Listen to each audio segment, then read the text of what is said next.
বন্ধুরা, এই যে দেখুন, দুঃসময়ে মানুষ চেনা যায় আর সুসময়ে চেনা যায় বেঈমানদের আসল রূপ। দেখুন এই ভাইটিকে আর তার স্ত্রীকে বাড়ির সবাই মিলে কিভাবে ঘাড় ধাক্কা দিয়ে বের করে দিচ্ছে। এমনকি ভাইটির নিজের বাবা রাগের মাথায় তাদের ব্যাগটা ছুঁড়ে ফেলে দিয়ে বলল, বেরিয়ে যা আমার বাড়ি থেকে, তোর মতো অপদার্থের এখানে কোনো জায়গা নেই। এরপর নীল শার্ট পরা ভাইটি শয়তানি হাসি দিয়ে বলল, তোর চেয়ে ছোট হয়েও আমি মাসে 15,000 টাকা কামাই। কালো গেঞ্জি পরা ভাইটিও তাকে হারামখোর বলে গালি দিল। এমনকি কালো কোট পরা ভাইটি এবং কালো জামা পরা বোনটিও আজ অমানুষ হয়ে গেল। বোনটি তো মুখের উপর বলেই দিল, যে গরু দুধ দেয় না তাকে ঘাস দিয়েও লাভ নেই। বাবা সর্বশেষে ধমক দিয়ে বলল, তাড়াতাড়ি বের হ, নাহলে লাথি মেরে বের করব। ভাইটি নির্বাক হয়ে সবার এই অপমান সহ্য করে যখন স্ত্রীকে নিয়ে বেরিয়ে যাচ্ছে, তখনই ভিতর থেকে মা চিৎকার করে বলে উঠলেন, দাঁড়া বেটা, আমিও তোর সাথে আসছি।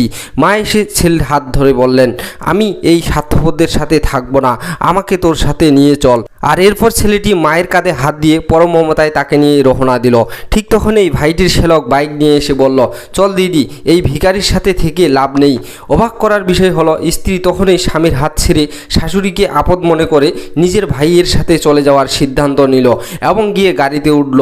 এই চরম অপমানের মুহূর্তে সেখানে একজন পুলিশ অফিসার এসে জানতে চাইল এখানে বিজয় আনন্দ কার নাম।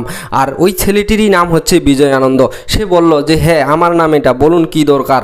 আর এদিকে বিজয় নাম বলতেই কালো কোট পরা ভাইটি খোঁচা দিয়ে বলল, নিশ্চয়ই কোনো চুরি করেছে, না হলে পুলিশ কেন আসবে।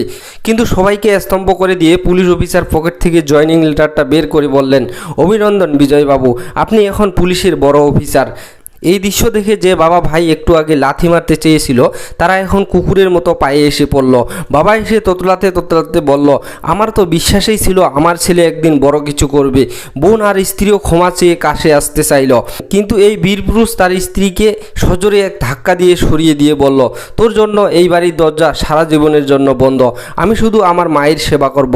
মাকে নিয়ে সে বুক ফুলিয়ে অজানার উদ্দেশ্যে পাড়ি দিল। মনে রাখবেন বন্ধুরা, সুসময়ে সবাই পাশে থাকে, কিন্তু দুঃসময়ে একমাত্র মাই আঁচল পেতে দেয়।